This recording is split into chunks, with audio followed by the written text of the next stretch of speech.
Welcome, listeners, to a new saga presented by Anonna's creation. Today, we begin a journey into the past, to uncover the true story behind one of history's greatest legends. Forget the myths of gods walking among mortals. Forget the tales of divine intervention. This is the story of steel, ambition, and the burning passions of the human heart. This is the story of the Great War, fought not for a heavenly queen, but for control, for pride, and for the wealth of a generation. This is the Trojan War, explained. Our story begins not on a battlefield, but in the halls of power, across the vast Aegean Sea, a body of water we'll call the Midland Sea. On one side, you have the Acheron Confederacy, a loose but powerful alliance of mainland kingdoms, bound by trade, blood, and a shared hunger for expansion. At its head was High King Warren, a man whose ambition was as vast as the territories he oversaw. He ruled from his mountain fortress of Mycenae, a city of gold and military might. Warren was a master strategist, a politician who saw the world as a game board, and he was determined to win. His younger brother was King Mason of the coastal kingdom of Lacedon, a starkly different man. Where Warren was calculating and cold, Mason was a man of simple pleasures, content with his wealth and his beautiful wife, Helen. Helen was not just a woman of legendary beauty, she was a political prize. Her marriage to Mason had solidified the most critical alliance within the Acheron Confederacy, uniting the two most powerful brothers under one banner. She was the jewel of Lacedon, a symbol of its prestige and power. For years, this arrangement brought peace and prosperity. The Confederacy grew strong, its ships dominating the southern trade routes of the Midland Sea.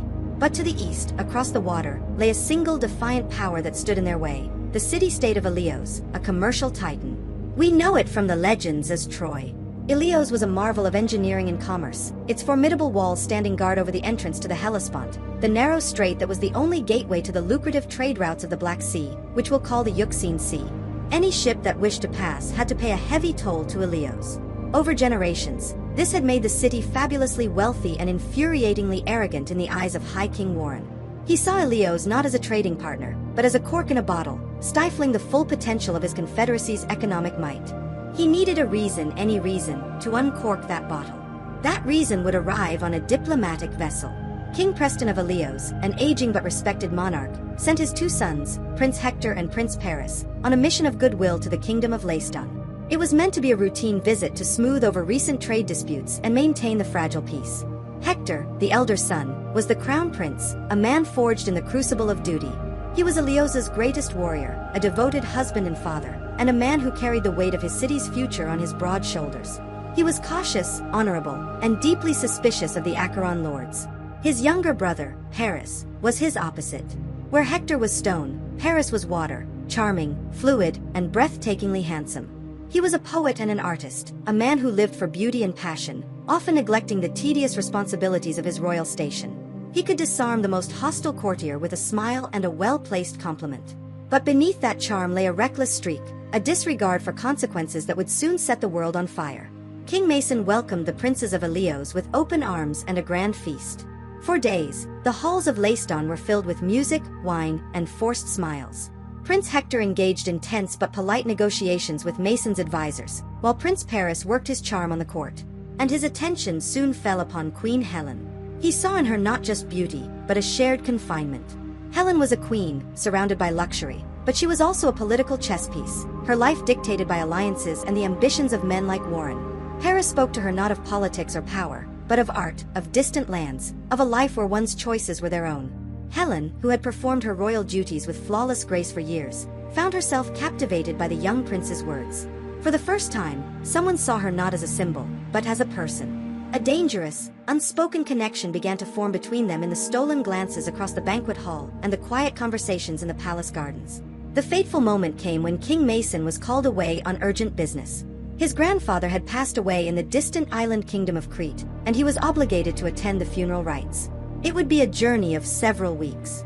He entrusted the hospitality for his guests to his court and, with a trusting farewell to his wife, he departed, leaving the flame of temptation dangerously close to the fuse. With Mason gone, the atmosphere in the palace shifted. The political pretense fell away. Paris grew bolder in his pursuit of Helen, and she, feeling a sense of loneliness and longing, did not push him away. He promised her a life of freedom in Ilios, a city of art and culture, where she would be adored not as a political asset, but as a woman. It was a reckless, intoxicating fantasy. In the dark of night, just before the princes were scheduled to end their visit and sail home, Helen made a choice that would seal the fate of millions. She abandoned her duty, her kingdom, and her husband. With a handful of loyal maids and a chest of royal jewels, she slipped out of the palace and boarded the ship belonging to the princes of Ilios.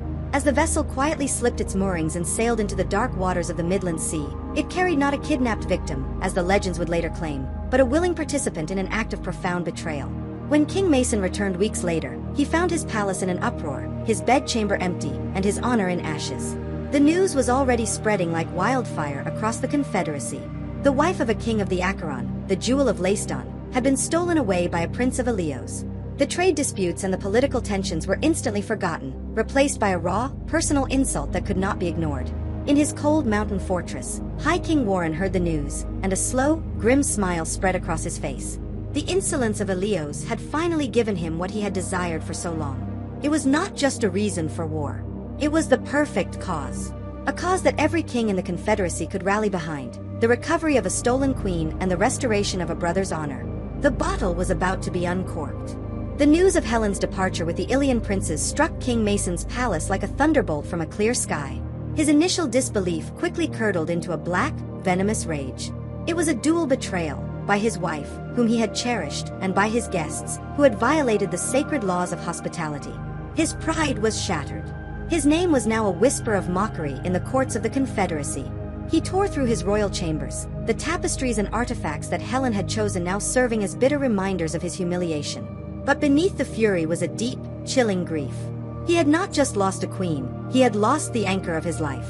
Wasting no time, Mason rode north to the mountain citadel of Mycenae, the seat of his brother's power. He found High King Warren in his war room, a cavernous chamber dominated by a massive stone table carved with a map of the known world.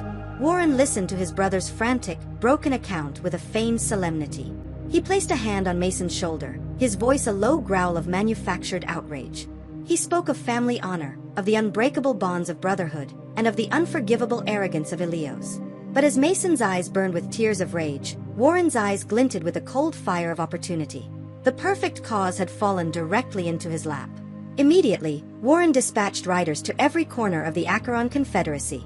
The message was simple and stark. A prince of Ilios had stolen the wife of King Mason. An insult to one was an insult to all. Every king, duke, and commander who had sworn an oath of allegiance was now called to honor it. They were to gather their armies, ready their ships, and prepare for a war unlike any seen before. The gears of the great Acheron war machine began to grind into motion. The call reached the small, rugged island kingdom of Ithaca, ruled by Commander Evan, a man known more for his sharp mind than for the strength of his arm. Evan was a pragmatist, a master of strategy who valued logic above glory. When the summons arrived, he was at home with his beloved wife, Penelope, and their young son, Thomas. Evan read the proclamation with a heavy heart. He saw through Warren's righteous fury to the cold ambition beneath. He knew this wasn't about a single woman, no matter how royal. This was about the Hellespont.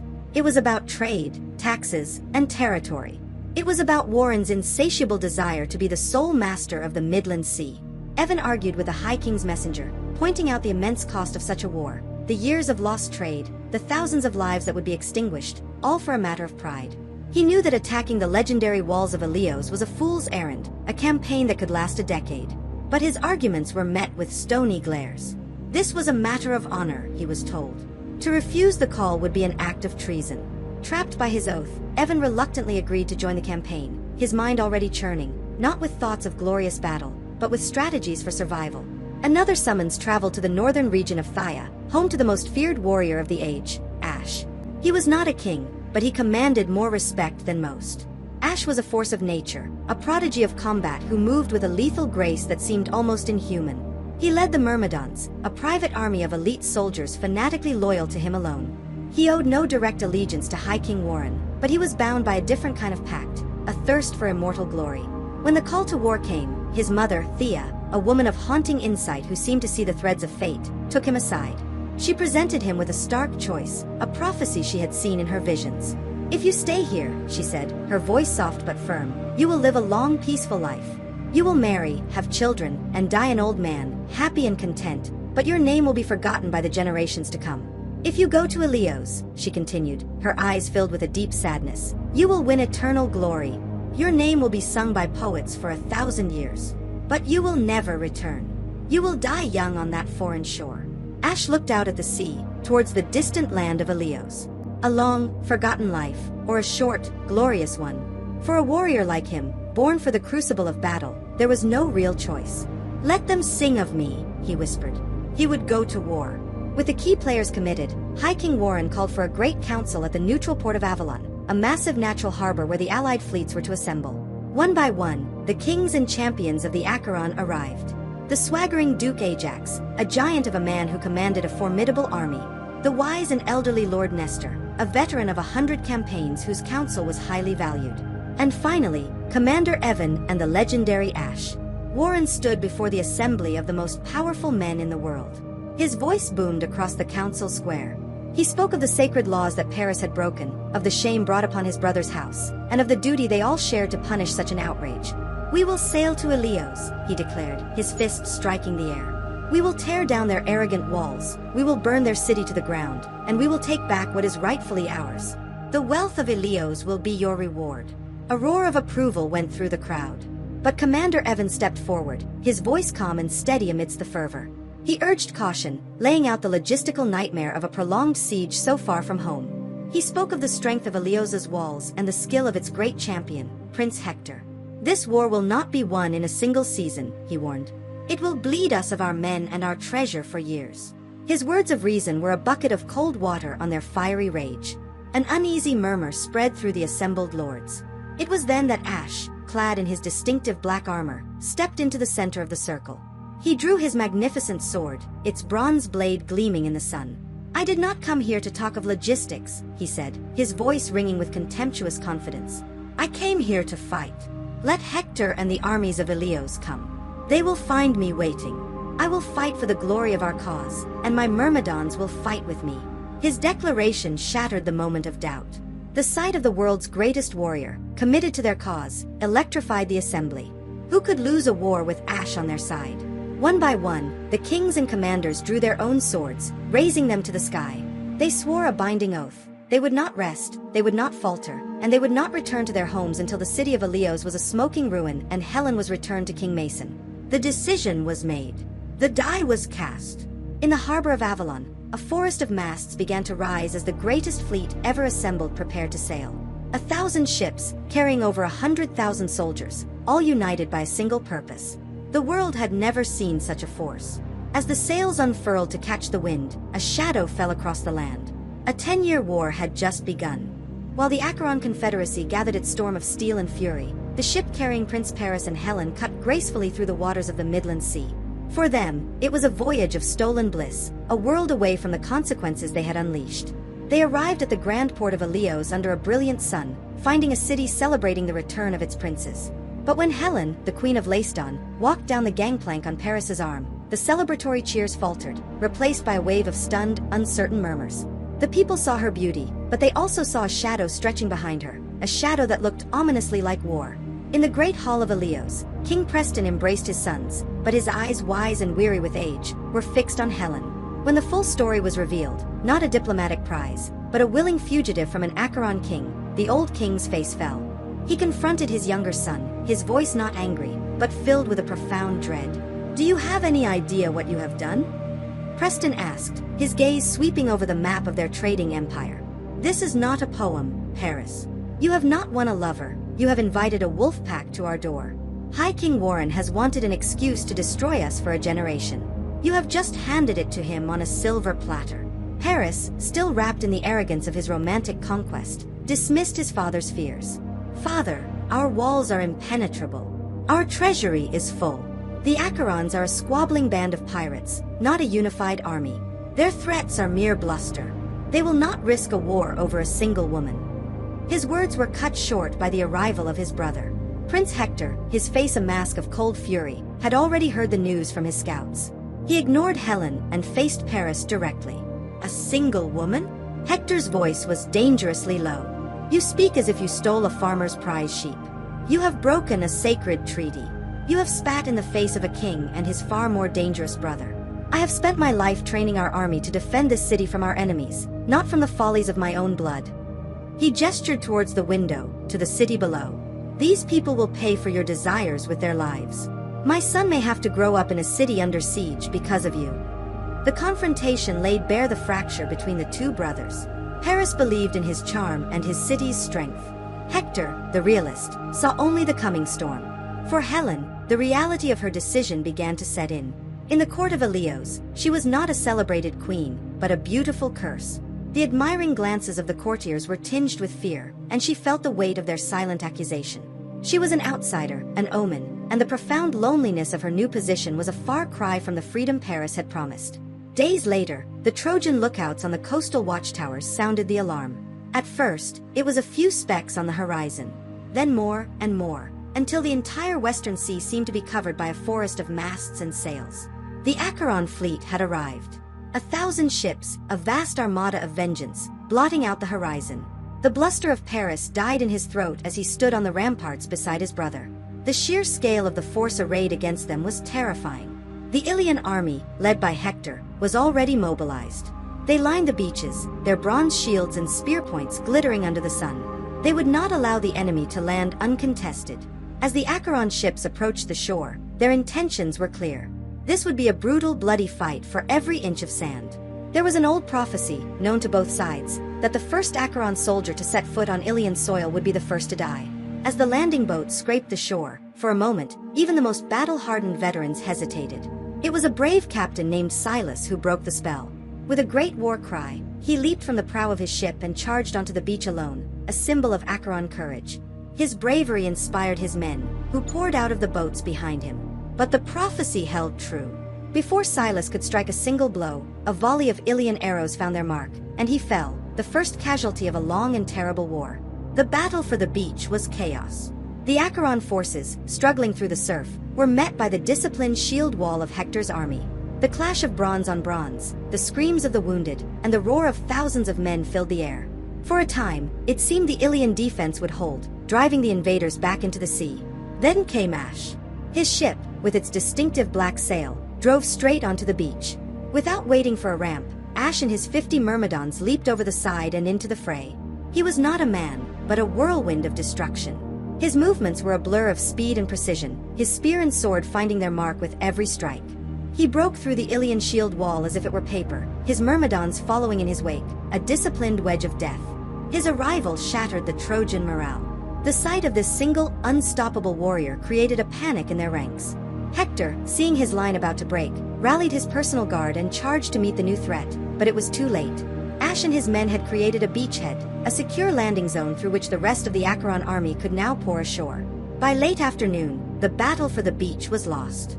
Hector, ever the pragmatist, sounded the retreat, and the Ilian forces withdrew in good order behind the sanctuary of their massive city walls. As the sun began to set, the Acheron army was firmly encamped on the shores of Ilios. The smoke from thousands of campfires drifted towards the silent, imposing city. The cost of the landing had been grievous, the sand littered with the bodies of the fallen. From their newly built fortifications, the Acheron kings and commanders stared up at the towering walls of Ilios, walls that had never been breached. They had won the battle, but now they understood the true scale of the war. This would not be a swift victory. And from the ramparts of the city, the people of Ilios looked down at the sea of campfires that now surrounded them. The enemy was at their gates.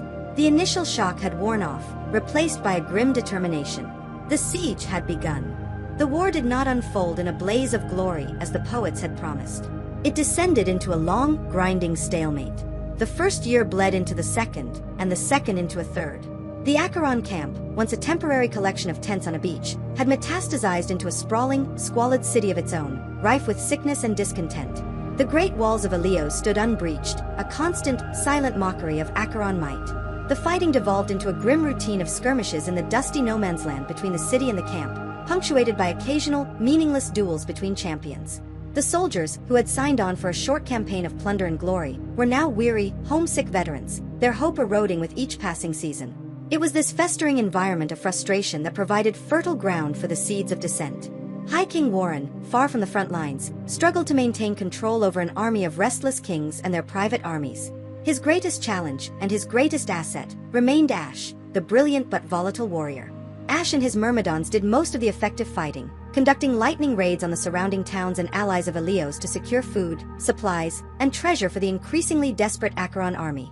But Ash fought for his own glory, not for Warren's cause, a fact that grated on the High King's pride. The breaking point came during a raid on a small coastal city allied with Ilios. Ash and his men fought with their usual ferocity and returned with the lion's share of the spoils. As was his right as the lead warrior, Ash claimed the most valuable prize for himself, a captured young woman named Brianna, known for her wisdom and spirit. In the same distribution of spoils, King Warren was awarded Crissa, the daughter of a local priest of the sun god. A few days later, the priest, a venerable man named Chris, made his way into the heart of the Acheron camp under a flag of truce. He brought a massive ransom of gold and silver and humbly begged the High King to return his daughter. In a stunning display of arrogance, Warren publicly humiliated the old man, scoffing at his ransom and sending him away with threats. It was a grave mistake. Warren had not just insulted a father, he had insulted a god. Within a week, a terrible plague swept through the camp. Men who were healthy at dawn were dead by dusk, struck down by a burning fever. The funeral pyres burned day and night, casting a ghastly, flickering light over the demoralized army. The soldiers whispered that it was a curse, a punishment from the sun god for their king's hubris. Panic turned to anger, and the camp teetered on the edge of open mutiny.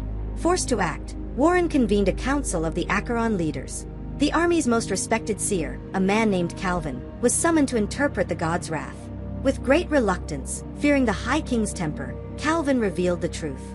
"The plague will not cease," he announced, his voice trembling, "until the priest's daughter, Crissa, is returned to her father, without ransom, and with a proper apology."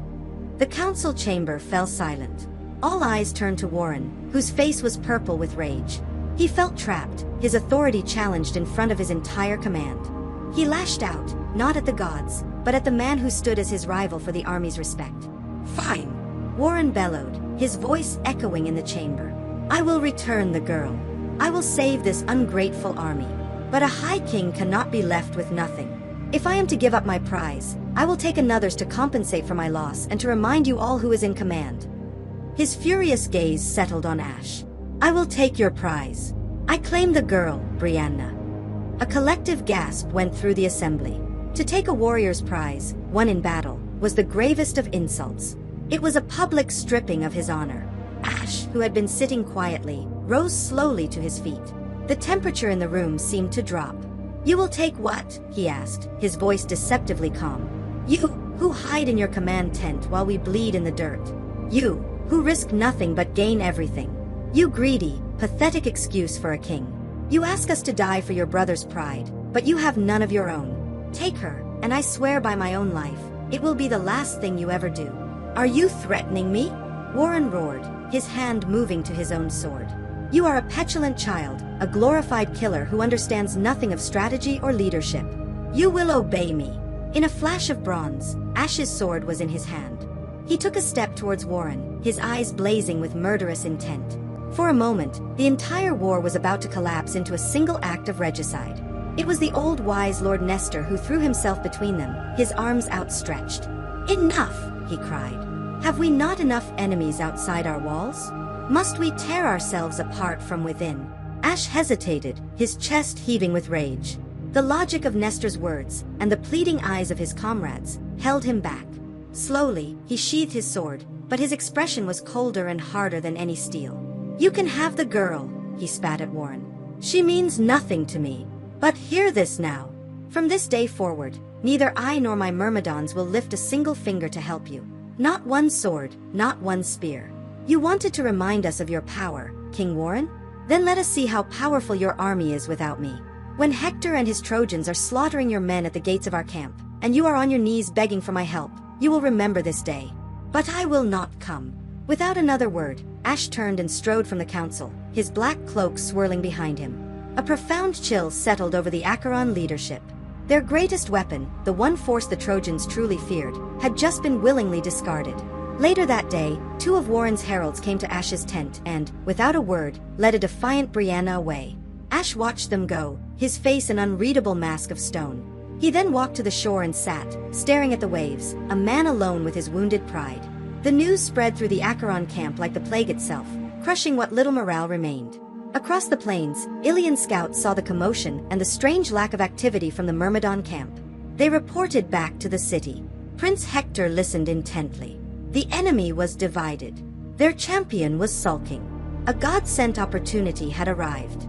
He ascended to the highest tower of Ilios, looked down upon the disordered enemy camp, and gave the order, "At dawn, we attack." The dawn that followed Ash's withdrawal from the war broke with a palpable sense of dread in the Acheron camp. It was answered not by the familiar sounds of their own morning routines, but by the deep, resonant blast of Trojan war horns. For the first time in years, the colossal gates of Ilios swung open, not for a small raiding party, but for a full-scale assault. The entire Trojan army poured onto the plain, a river of bronze and crimson, their shields gleaming in the rising sun. At their head, mounted on his war chariot, was Prince Hector, his presence a beacon of confidence that ignited the spirits of his men. The Acherons, caught off guard and demoralized, scrambled to form their lines. Kings and commanders shouted orders, trying to patch the gaping hole in their formation once filled by the terrifying presence of the Myrmidons. Without Ash as their spearhead, the Acheron army felt vulnerable, their fighting spirit blunted by the absence of their champion.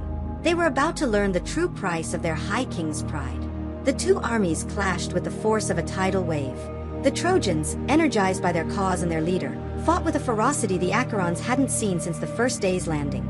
Hector was everywhere at once, his spear a blur of motion, his voice a constant roar of encouragement. He broke charges, shored up faltering lines, and fought with the strength of a man defending his home.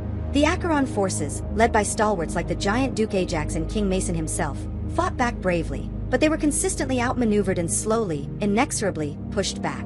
Amidst the chaos, Hector confronted his brother Paris, who had remained in the relative safety of the rear ranks. "Look at this!" Hector roared over the din of battle. "This is the war you invited. Men are dying for your passion. If you have any honor left, prove it now. End this yourself." Shamed by his brother's words and the accusing eyes of the soldiers around him, Paris stepped forward. He raised his voice, issuing a challenge across the battlefield, a duel to the death with King Mason. The terms were clear. If Mason won, Helen and the stolen treasures would be returned, and the war would end. If Paris won, the Acherons would pack their ships and sail home forever. A silence fell over the battlefield as the proposal was carried to the Acheron side. For King Mason, this was the moment he had craved for years. The rage that had simmered in his heart now boiled over. He accepted without hesitation. The armies parted, forming a vast, silent ring around the two men who stood at the very heart of the conflict. The duel was a mismatch from the start. Mason was a seasoned warrior, fueled by a righteous, personal fury. Paris was agile and flashy, but he lacked a true soldier's grit. Mason advanced relentlessly, his shield absorbing Paris's panicked blows, his spear thrusting with deadly intent. He wounded Paris in the side, then shattered the Trojan prince's spear with a mighty blow from his sword. Paris stumbled backward, defenseless and terrified. Mason lunged, casting aside his own spear and grabbing the crest of Paris's helmet, intent on dragging him back to the Acheron lines as a trophy. Seeing his brother about to be humiliated and killed, Hector made a split-second decision. He would not allow the fate of Ilios to rest on his foolish brother's failure. He gave a sharp command, and a volley of Trojan arrows rained down near the dueling pair, forcing Mason to release Paris and seek cover. The truce was broken. With a roar, Hector led a charge directly at the confusion, his personal guard shielding Paris and pulling him back into the safety of the Trojan ranks. The Acherons, cheated of their victory, howled in outrage. The battle resumed with a renewed, savage intensity. But the Trojans had the momentum. Inspired by their near victory and led by the unstoppable Hector, they smashed into the Acheron lines with overwhelming force. The Acherons buckled, then broke, retreating in a full-blown panic past their own camp fortifications. They fell back to the last possible line of defense, the beach and their precious ships. High on a ridge overlooking the battlefield, Ash stood with his loyal second-in-command, Patrick. They watched the disaster unfold. "Master," Patrick pleaded, his voice filled with anguish, "look at them. They are our countrymen. They are being slaughtered. You must help them." Ash's face was carved from stone, his eyes fixed on the distant chaos. He could see King Mason fighting for his life, could see Commander Evan desperately trying to rally a defense. He saw the banners of his people being trampled into the bloody dust. "I made an oath," Ash said, his voice flat and empty. "I will not fight for that man." His pride, a shield as strong as any bronze, held him captive, forcing him to watch as his own prophecy came true. Down on the beach, the Trojan tide was unstoppable. Hector, the first Trojan to reach the ships, leaped onto the prow of a vessel and called for torches. "Burn them," he cried. "Burn their escape. Burn their hope." The Acheron defense collapsed into a desperate, chaotic struggle around the ships themselves. Flames began to lick at the dry timber of the fleet. The entire Acheron expedition, the culmination of years of effort and thousands of lives, was on the verge of being utterly annihilated, trapped between an unforgiving enemy and the wine-dark sea.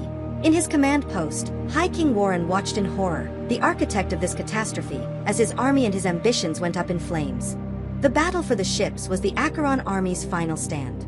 Trapped against the sea, their backs to the wall, they fought with the savage desperation of cornered animals. But Hector and the Trojans, smelling the scent of total victory, were relentless. One ship was already a roaring inferno, its mast collapsing in a shower of sparks. A second was catching fire.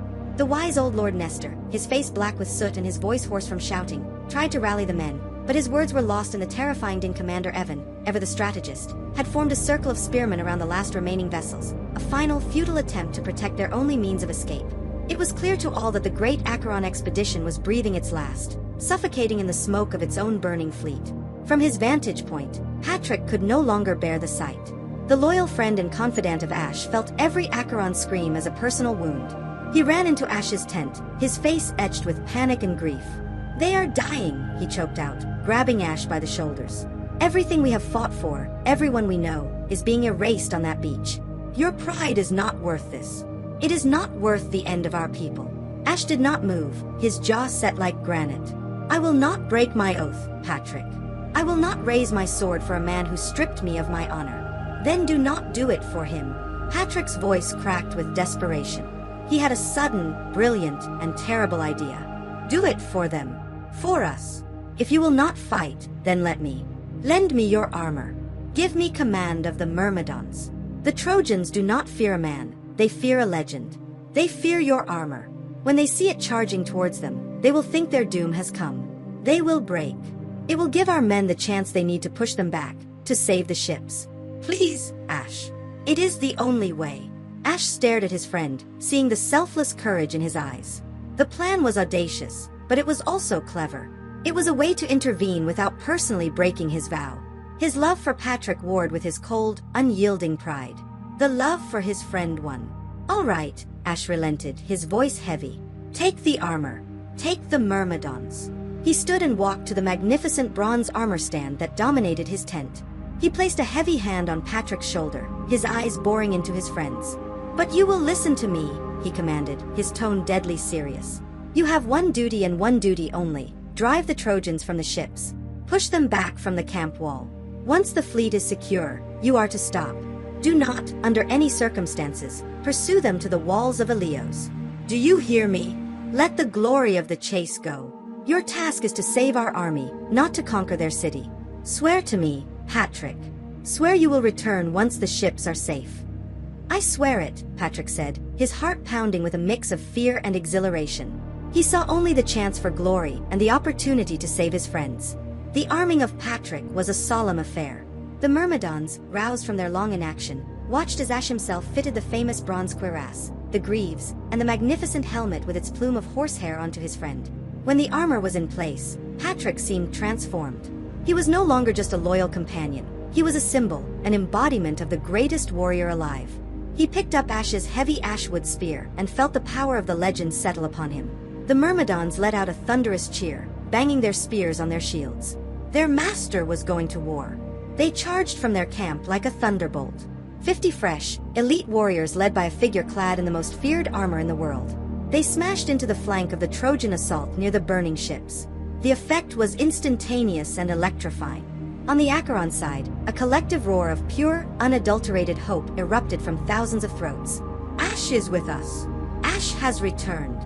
Their exhaustion vanished, replaced by a surge of adrenaline. They turned on their attackers with renewed fury.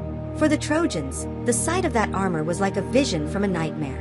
They had been moments from total victory, only to see the one man they truly feared seemingly appear from nowhere. A wave of panic ripped through their ranks. The soldiers at the front, who had been fighting with such courage, faltered and began to fall back. Their momentum was not just stopped, it was shattered. Patrick fought with a valor he never knew he possessed, empowered by the armor and the cheers of his comrades. He drove his spear through a Trojan captain, then cut down 2 more who tried to stand against him. The Myrmidons, unleashed at last, were a disciplined storm of death at his side. The Trojan tide, which had crashed so forcefully upon the Acheron ships, was now suddenly, inexplicably, in retreat. From his lookout, Ash watched the chaos turn. He saw the Trojans falling back, saw his men rallying, saw the ships being saved. His plan had worked. But a cold knot of dread tightened in his stomach as he watched the figure of his friend, silhouetted against the flames. Patrick was not just repelling the enemy, he was dominating them, and Ash knew the intoxicating taste of such glory was a difficult poison to resist. Patrick's charge was not merely a counterattack, it was an avalanche. Clad in the armor of a legend and leading the 50 most feared soldiers in the world, he was an unstoppable force.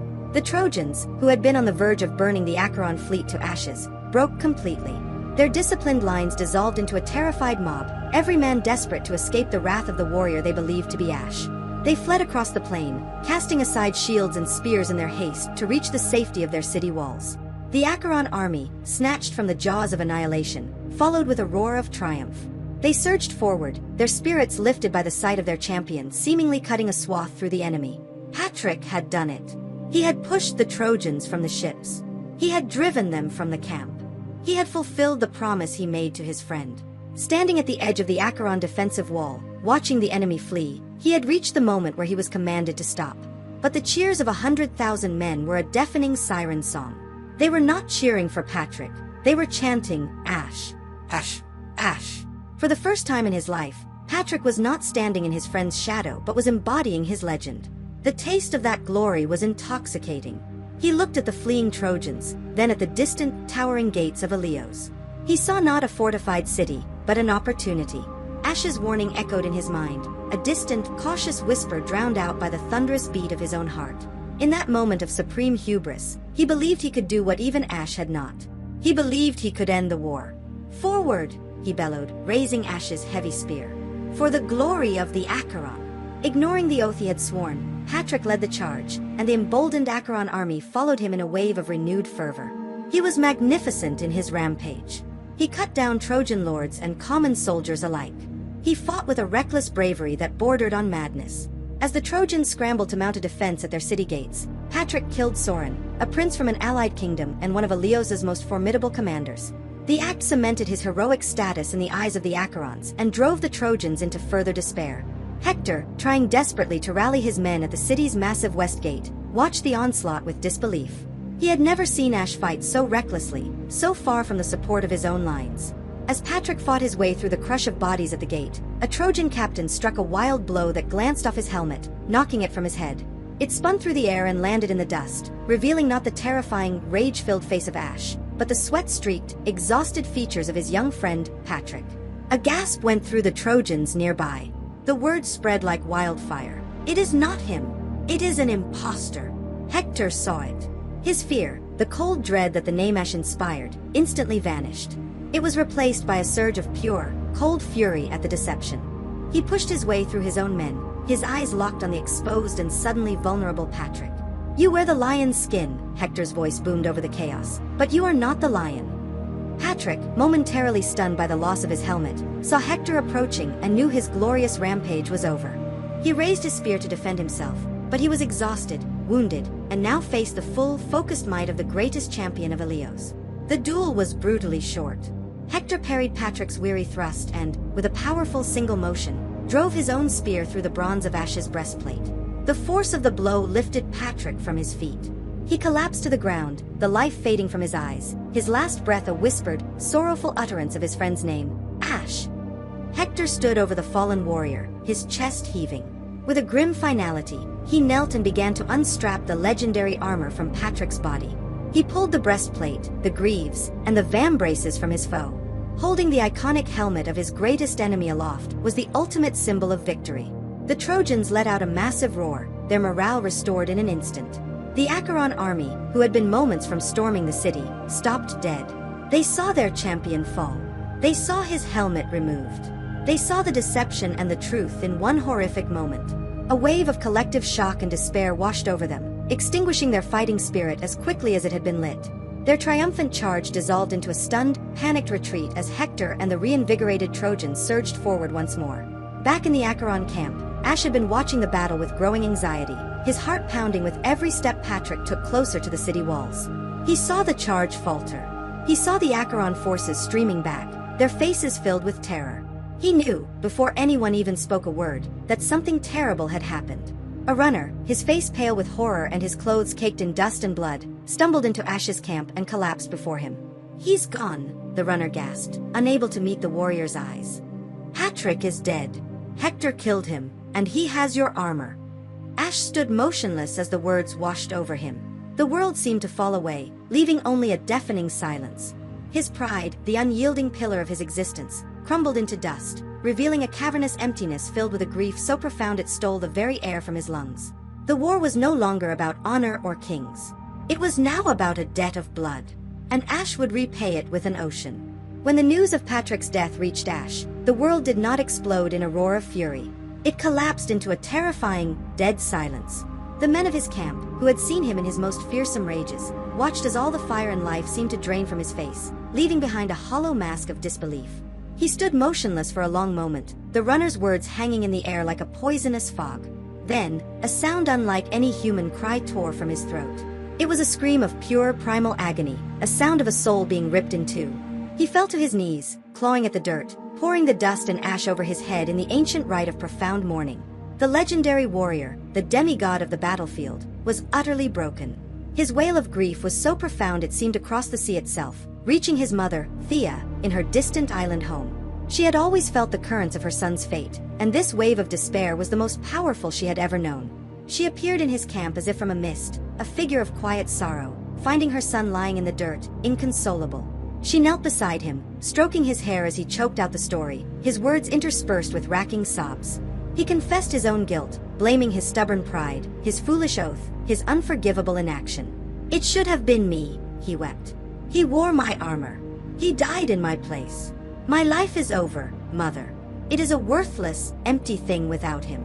He looked up at her, and the grief in his eyes had begun to crystallize into something harder, something colder. "I have only one purpose left. I am going to kill Hector. Then, my own life can end. I welcome it." Thea's heart broke, for she knew the prophecy was now sealed. "My son," she pleaded, her voice a soft whisper, "you know what this means.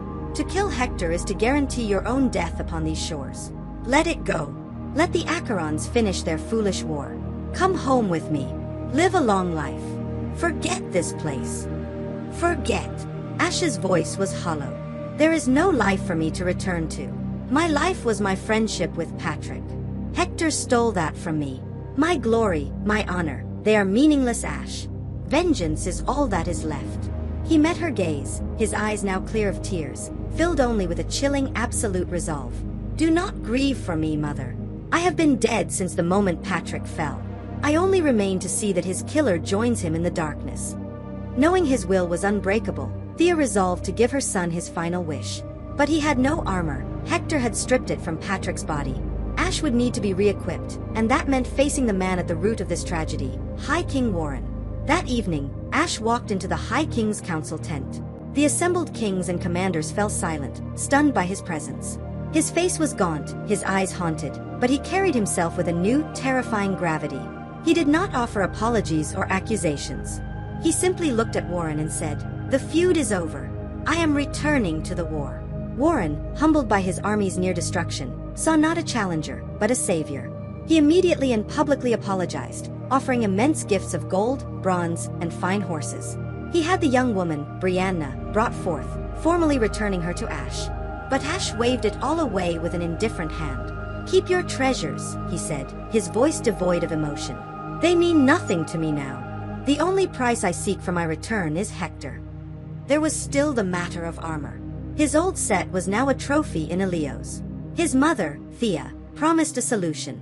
She traveled to a remote volcanic island, the home of the master smith, a man so skilled in his craft that his work was said to be guided by the gods themselves.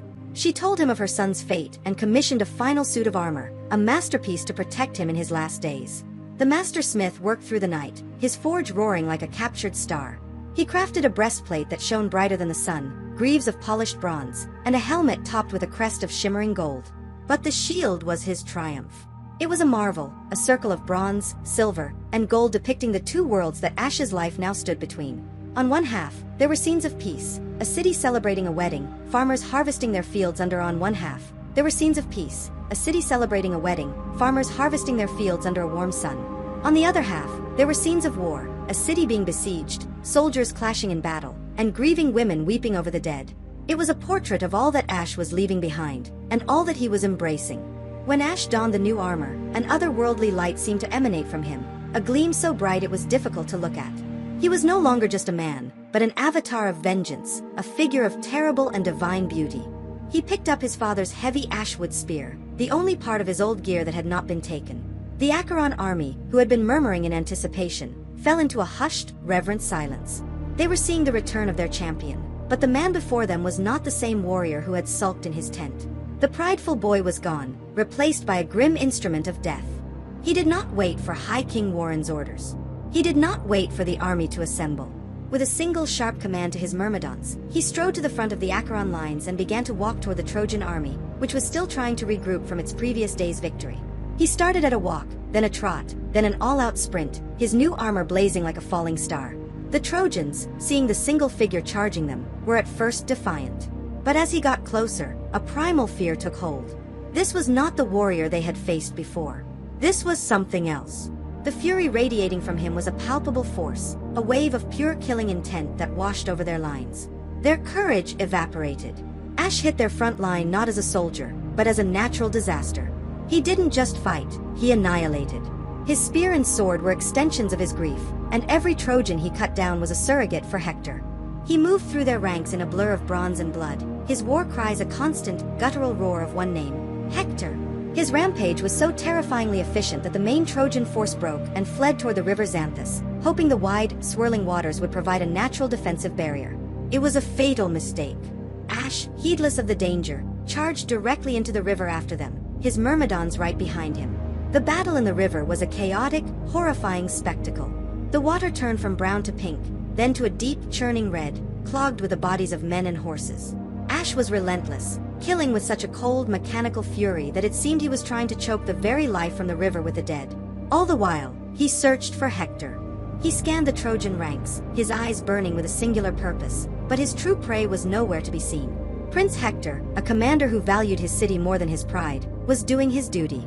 He was not engaging Ash in his madness, but was desperately trying to organize a retreat, to save what was left of his army from this unstoppable whirlwind of death. Hector's prudence only fueled Ash's rage. Every soldier who was not Hector was an obstacle, and he eliminated them without a thought. The entire Trojan army was now in a full, panicked rout. The battle was over. It was now a slaughter. They abandoned the field and sprinted for the one place they could be safe, the high walls of Ilios. King Preston, watching in horror from his ramparts, ordered the city's west gate to be held open for as long as possible, to allow his shattered army to find sanctuary. A stream of terrified, wounded men poured through the gate as Ash closed in, a predator picking off the slowest members of the herd. He was moments away from following them right into the city itself. Hector, standing near the gate, saw the danger. If Ash entered the city, all was lost. He made the decision that only a true protector could. He shouted for the gatekeepers to be ready, and as the last of the fleeing Trojans stumbled past him, he turned. He stood alone on the dusty plain before the gates of his home. He watched the terrifying, gleaming figure of Ash approach, a storm of grief and rage that had cut a path of destruction through his entire army. The heavy bronze gates of Ilios began to swing shut behind him, the sound of their closing a deep, final boom that echoed like a death knell. Hector was outside. Ash was coming. The long-awaited, inescapable duel was about to begin. The silence on the plain was absolute. Behind Hector, the great gates of Ilios were shut and barred, a final, resonant boom that severed him from everything he loved. Before him, the gleaming, terrible figure of Ash slowed to a halt, the dust settling around his feet. On the city walls above, the entire population of Ilios watched in breathless horror. On the plain below, the Acheron army stood as a silent witness. The long, bloody war, with its thousands of dead, had distilled itself into this one moment, into two men who embodied the very soul of the conflict. Hector, standing with the calm resolve of a man who has accepted his fate, was the first to speak. His voice was steady, carrying across the silent field. "Ash, son of Peleus," he began, "I will not run from you again. My heart tells me to stand and face you, whether I kill you or am killed by you. But let us first make a pact, and let the gods be our witness. If I am victorious, I will strip you of your glorious armor, but I will give your body back to your comrades. Swear that you will do the same for me. Let our people give our bodies the proper rites of burial." A dark, humorless laugh escaped Ash's helmet. "Hector, do not speak to me of pacts," he snarled, his voice a low growl of pure hatred. There are no agreements between lions and men, nor are there oaths between wolves and lambs. There is only blood. I have come here for one reason, to kill you. When I am done, I will not give your body to anyone. I will leave you for the dogs and vultures to feast upon, just as they feasted upon my friend Patrick. Hector's face hardened. He saw that the man before him was beyond reason, beyond honor. So be it, he said, leveling his spear. Then let us fight, and see which one of us the gods will grant victory. The duel began with a terrifying speed. They charged, and their spears flew.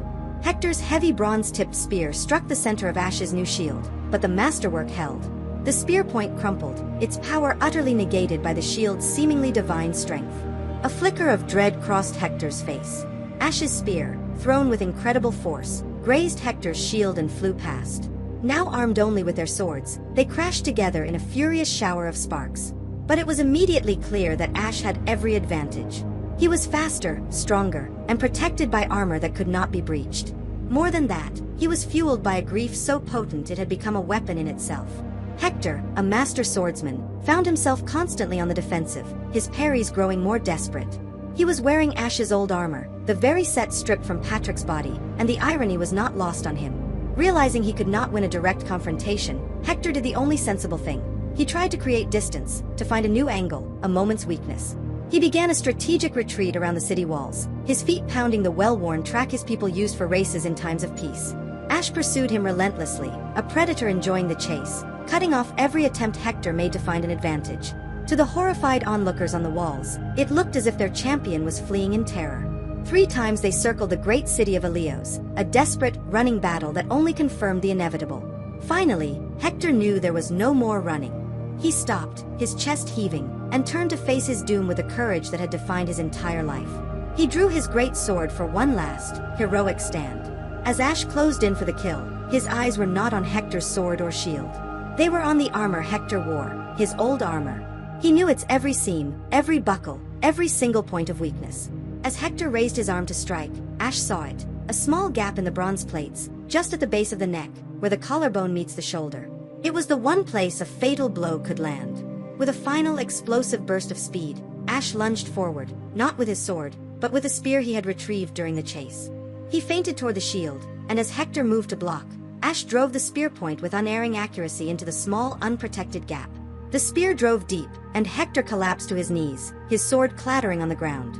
A collective, agonizing moan rose from the walls of Ilios.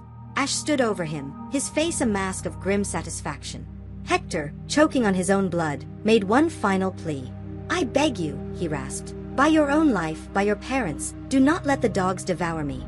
My father will give you a ransom of gold and bronze beyond imagining. Return my body home." "No," Ash said, his voice cold as ice as he pulled his spear free.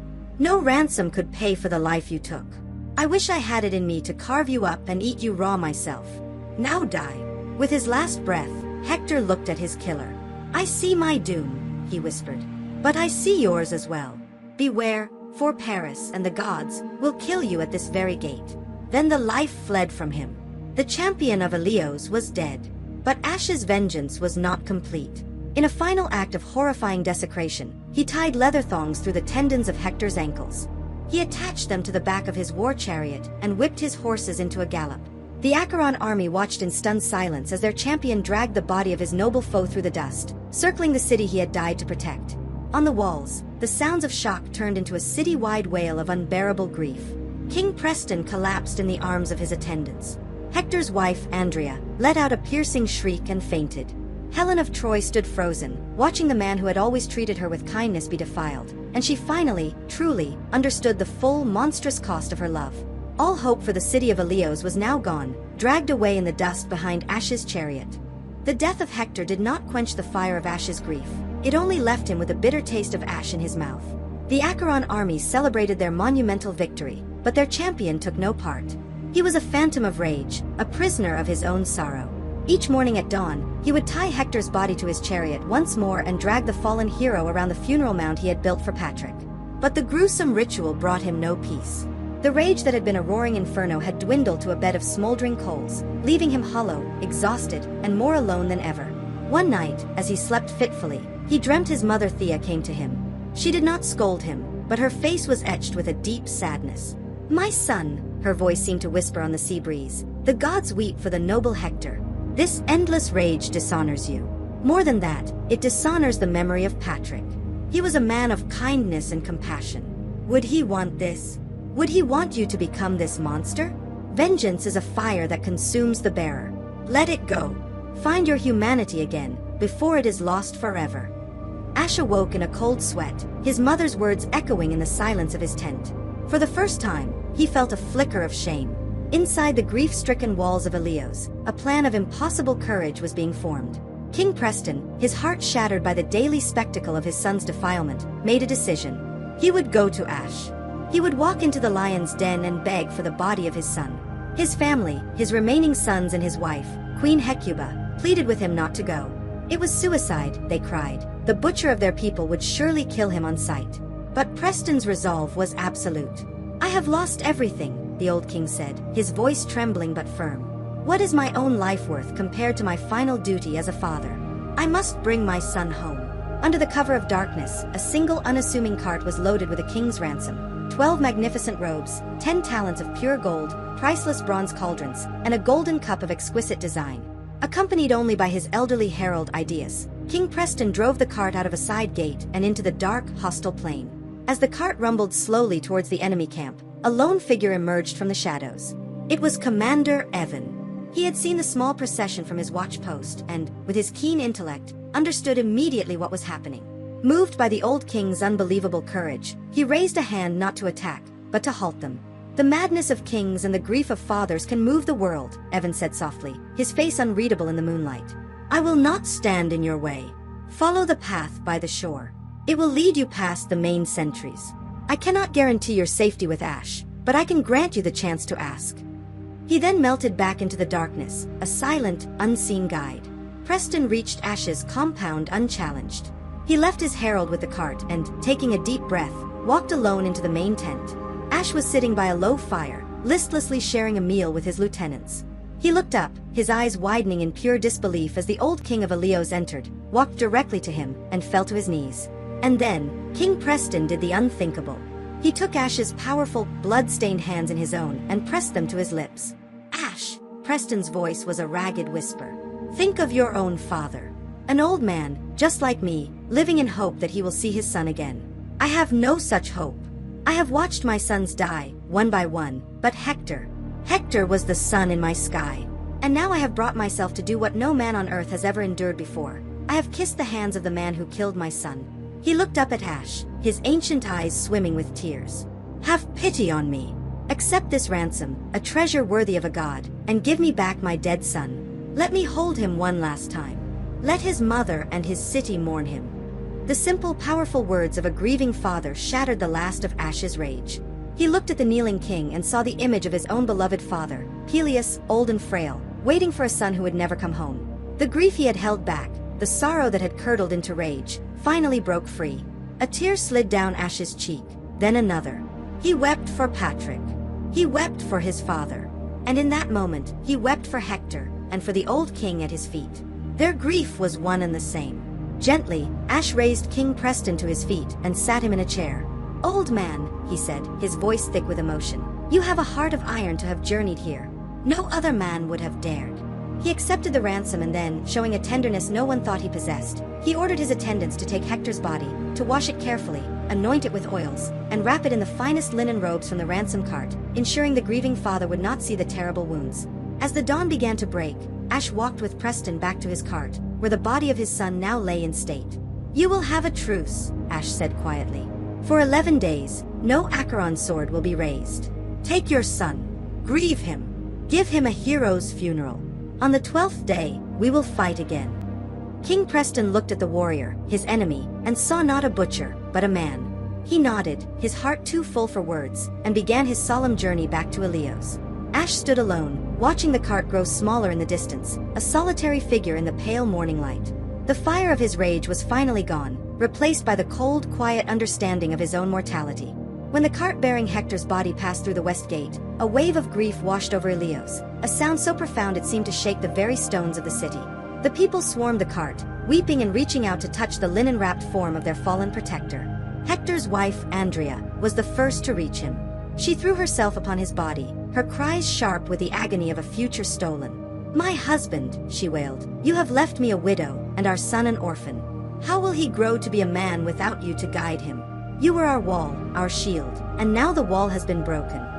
Next came his mother, Queen Hecuba, her sorrow that of a matriarch watching her strongest pillar crumble.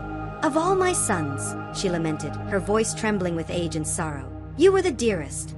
You were the pride of Ilios, a protector to all. Now you are gone, and a darkness has fallen upon our house from which it will never recover." Finally, Helen stepped forward, her face veiled, but her tears visible. Her grief was laced with the bitter poison of guilt. "Hector," she whispered, her voice barely audible, "you were the only one who never greeted me with a harsh word. You treated me as a sister, always defending me from the scorn of others. My foolish heart brought this war to your home, and now you, the best of all men, have paid the price for it. Who will be kind to me now?" For 9 days, the city mourned. Trojan men ventured out onto the plains to gather wood, building a funeral pyre of immense size.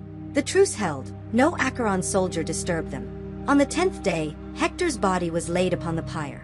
The entire city watched as King Preston himself lit the torch. The flames rose high into the sky, a searing orange beacon of Ilios' grief and its dying hope. For a full day and night, the fire burned. On the 11th morning, they quenched the embers with wine and gathered the white bones of their hero, placing them in a golden casket. They buried it in a deep tomb and piled a great mound of stones above it. While Ilios mourned, the Acheron camp was a place of quiet reflection and simmering strategy. Ash took no part in any councils. His rage was gone, replaced by a deep, fatalistic melancholy. He had avenged Patrick, and now he felt as though he were simply a ghost, waiting for his own prophecy to be fulfilled. He kept to himself, sharing stories of his lost friend with his myrmidons, his great destiny now a burden rather than a goal. With Ash withdrawn and Warren's authority still tarnished by his near-fatal blunder, the other kings began to turn to the one man who had consistently offered logic over bravado, Commander Evan of Ithaca. Evan knew that Hector's death was a major victory, but it had not solved their fundamental problem. The walls of Ilios remained. 10 years of siege had proven that brute force was not the answer. The army was weary, and their patience was thin. A new path to victory was needed. During the truce, Evan spent hours simply observing the city from a distance. He watched the funeral processions. He saw the Trojans' deep reverence for tradition and their belief in divine signs. An idea, audacious and seemingly impossible, began to form in his mind. He wasn't thinking about how to knock the walls down anymore. He was thinking about how to be invited inside. Late one night in his tent, by the light of a single oil lamp, he took a charred stick and began to sketch in the sand. He drew a wall, a gate, and then, next to it, a strange, hollow shape, impossibly large, standing on 4 legs with an arched neck. It was the shape of a horse. Inside the grieving city, another man was being forged into something new. Prince Paris, once the charming, carefree lover, was now an outcast in his own home. He heard the whispers of the people, saw the accusing glances. He was the cause of all this. He was the reason their beloved Hector was dead. The guilt and shame weighed on him, twisting his once light-hearted nature into something bitter and resentful. He could never match Hector's might or Ash's fury in open combat. He was not a hero of the spear and shield. So he turned to the weapon of the opportunist, the assassin, his bow. Day after day, he practiced in a secluded courtyard, his arrows striking their targets with a venomous hiss. He was no longer seeking glory, he was seeking a single moment of devastating, cowardly revenge. On the morning of the 12th day, the truce ended. The smoke from Hector's pyre had long since vanished. The great mound of his tomb now stood as a silent monument on the plain. A grim quiet settled over both forces. The war's greatest champions had played their part. Now, the final act would be governed not by heroic strength, but by whispered schemes and a single, well-aimed arrow. The end of the truce gave way to a renewed and furious Acheron assault. With Hector gone, they sensed the city's vulnerability. High King Warren, seeking to reassert his authority, ordered a massive push against the West Gate, the very place where the city's champion had fallen. The Acheron army surged forward, their confidence high, believing that one final, heroic effort could bring the decade-long war to a close. At the head of the assault was Ash. The manic rage had left him, replaced by a cold, lethal calm. He fought with the detached efficiency of a man who knew he was already dead, a ghost merely settling his affairs. He was still the greatest warrior on the field, a whirlwind of bronze and death, but the fire in his eyes had been replaced by a hollow emptiness. He moved through the Trojan defenders, his new armor deflecting their spears and swords, as he carved a path toward the gate. He was determined to break the city for Patrick, for his people, before his own inevitable fate found him. High on the battlements, shielded by the stone ramparts, Prince Paris watched the chaos below. He did not join the desperate melee at the gate. Instead, he clutched his bow, his knuckles white. His eyes, filled with a mixture of terror and hatred, were locked on the gleaming figure of Ash. He watched the warrior who had killed his noble brother, the man who had dragged Hector's body in the dust, and knew he could never face him with a sword. But a bow was the weapon of the unseen, the instrument of the patient. It was a coward's weapon, and at that moment, Paris embraced his cowardice. As Ash drove the Trojan defenders back, he became a singular focus of the battle. Soldiers swarmed him, and he moved with a dancer's deadly grace, his shield blocking, his spear thrusting. In the chaos, as he pivoted to cut down a Trojan captain, his left foot turned, and for a fraction of a second, the back of his ankle was exposed, a tiny gap between the top of his sandal and the bottom of his magnificent bronze greave. It was the one part of his body his mother's tears had not touched when she'd made him impervious in the legends, the one spot the Master Smith's peerless armor did not cover. From his perch on the wall, Paris saw it. It was a flicker of vulnerability, a 1 in a million chance. The world seemed to narrow to that single point. He knocked an arrow, its tip darkened with a fast-acting neurotoxin from a mountain serpent, and drew the bowstring to his cheek. He did not aim for the impenetrable chest or the gleaming helmet. He aimed for the heel. He released the string, and the arrow flew, a silent, venomous messenger of fate. It was not a heroic shot. It was not loosed with a great battle cry. It was a quiet, desperate act of murder. Ash felt not a grand, crushing blow, but a sharp, stinging pain in his heel. It was so insignificant that he barely registered it at first. But then the poison took hold. The strength vanished from his legs as if a cord inside him had been cut. He stumbled, his powerful legs suddenly refusing to obey him. He fell to one knee, his spear clattering on the stone courtyard. He looked down and saw the slender arrow shaft protruding from his Achilles tendon. Confused, he looked up at the wall and his eyes met those of Paris, who was already retreating into the shadows, his face pale with a mixture of shock and triumph. The irony was crushing. He, Ash, the greatest warrior of his generation, would not be killed by a champion's spear. He would be brought down by a coward's arrow, fired by the feckless prince who had started this entire meaningless war. A great cry went up from both armies. The Trojans roared in triumph, seeing the impossible happen. The Acherons cried out in horror and disbelief. Their invincible champion was down. A wave of Trojans surged forward, desperate to desecrate the body of the man who had killed Hector. But the giant Duke Ajax would not allow it. Bellowing with rage, he planted his enormous shield over Ash's fallen body and held the line, a human mountain against the Trojan tide. "Get him out of here!" he roared, as Commander Evan and a handful of soldiers rushed forward. They lifted their dying champion and began the desperate fighting retreat back to the safety of their camp. Ash was carried to his tent, the battle still raging over the ground where he had fallen. The healers could do nothing. The poison was too swift, the wound too symbolic. His myrmidons, the fierce warriors who had followed him without question, gathered around him, their faces stricken with grief. Ash's life ebbed away, his last breaths filled not with words of glory, but with a quiet, final acceptance. The prophecy had been fulfilled. That evening, a terrible quiet fell over the Acheron camp. They had lost their champion. Their greatest weapon was broken. The victory they had tasted just hours before now seemed more distant than ever. They had taken Ilios' hero, but in return, they had lost their own demigod. The war, it seemed, could not be won by strength alone. In his tent, Commander Evan looked at the sketch in the sand. His jaw was set. Brute force was dead. Now, only cunning remained. The funeral of Ash was the grandest and most sorrowful rite the Acheron army had ever performed. For 17 days and nights, they mourned their fallen champion. They held athletic games in his honor, celebrating the life and strength that had been stolen from them. On the final day, they built a massive pyre. Upon it, they laid the body of the greatest warrior of their age. His magnificent new armor was laid beside him, a treasure too precious and tragic for any other mortal to wear. In a golden urn, they placed his ashes, mingling them with the ashes of his beloved friend, Patrick, uniting them in death as they had been in life. They buried the urn under a great mound overlooking the sea, a permanent monument to their loss. With the funeral rites complete, the deep despair that had been held at bay by ritual now settled over the camp like a suffocating shroud. High King Warren called a council of the kings, but it was a council of defeated men. Their greatest hero was gone. 10 years of their lives had been spent on this foreign shore. The walls of Ilios stood as defiant as ever. "We must go home," argued one grizzled king. We have lost too much. Our farms are fallow, our sons are dead, and our treasuries are empty. This war is cursed. A murmur of agreement spread through the tent. The will to fight had been buried with ash. It was into this atmosphere of defeat that Commander Evan of Ithaca stepped forward. He waited patiently for the arguments to subside. His face was calm, his voice steady. "Everything you say is true," he began, disarming the council with his agreement. "We have lost our greatest warrior. Our strength of arms is not enough. We cannot break the walls of Ilios by force." He paused, letting the weight of that failure sink in. "So," he continued, his voice lowering with intensity, "we must stop trying to break down their front door. We must convince them to open it for us." He then laid out the most audacious and desperate gamble in the history of warfare. They would build a great wooden horse, a monument so large it would astivate the Trojans. It would be presented as a sacred offering to the gods, to ensure a safe voyage home for the Acheron fleet.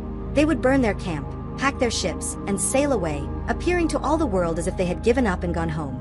But inside the belly of the wooden horse, a small band of their finest warriors would be hidden. And the fleet would not sail for home, but merely to the far side of a nearby island, where they would wait for a signal. "Pride and piety," Evan explained, his eyes scanning the faces of the stunned kings. "Those will be their undoing. They will see the horse as a trophy of their victory. Their priests will declare it a sacred object. They will not dare to destroy it. They will pull it into their city as a monument to their triumph." The plan was met with a wave of disbelief. "A trick," scoffed Duke Ajax. "We are warriors, not performers. This is a coward's plan." "Have 10 years of a warrior's plan succeeded?" Evan countered calmly. "Have the ghosts of our dead taught us nothing? Brute force has failed. Now we must use our minds. We must use their own beliefs against them. What other choice do we have? Do we sail home now in utter shame, with nothing to show for a decade of loss but the graves of our friends? Or do we take one last, great risk for a victory that will be sung about for 1,000 years?" The wise Lord Nestor was the first to nod. "The young have strength," he said, "but the old see the patterns. This plan is woven from the threads of human nature itself. It is our only hope."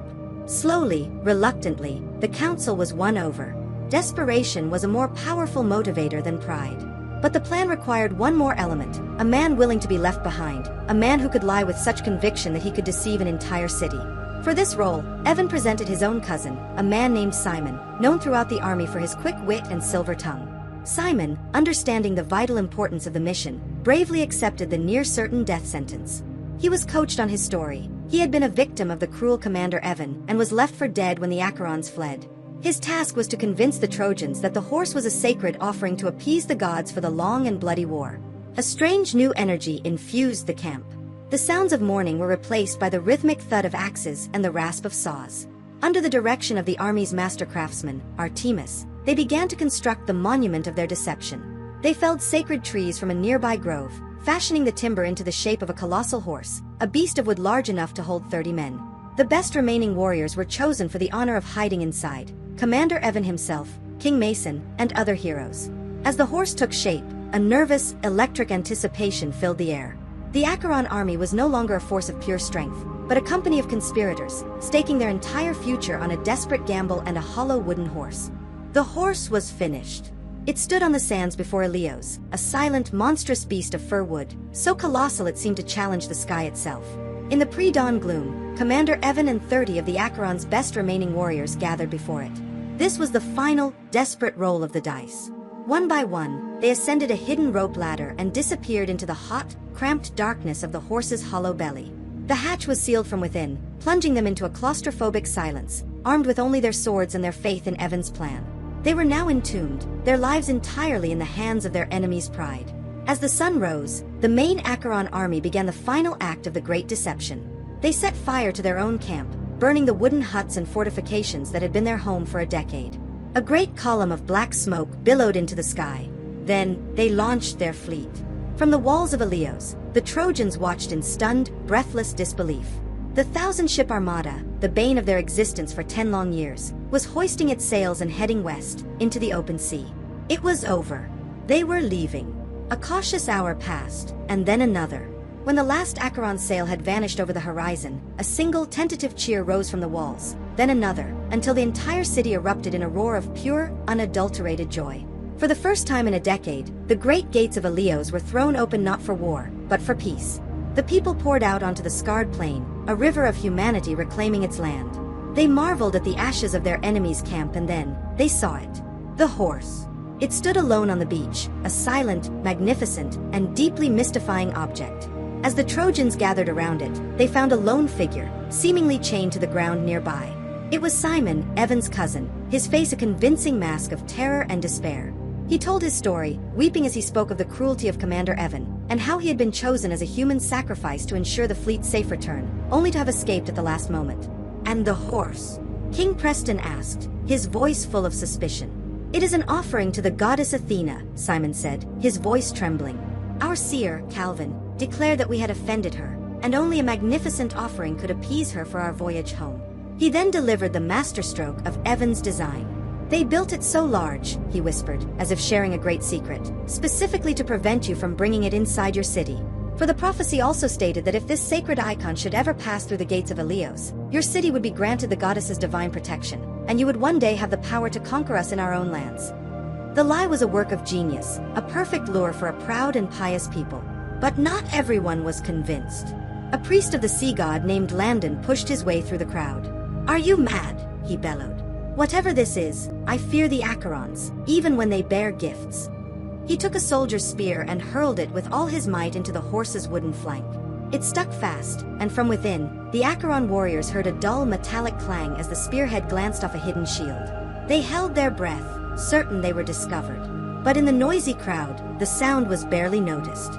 Just as Lacedon was about to demand they burn the thing, Princess Cassandra, the king's daughter whose prophecies were cursed to never be believed, ran through the crowd, her eyes wide with terror. "I see fire," she screamed. "I see a river of blood in our streets. Do not bring it in. It is our doom."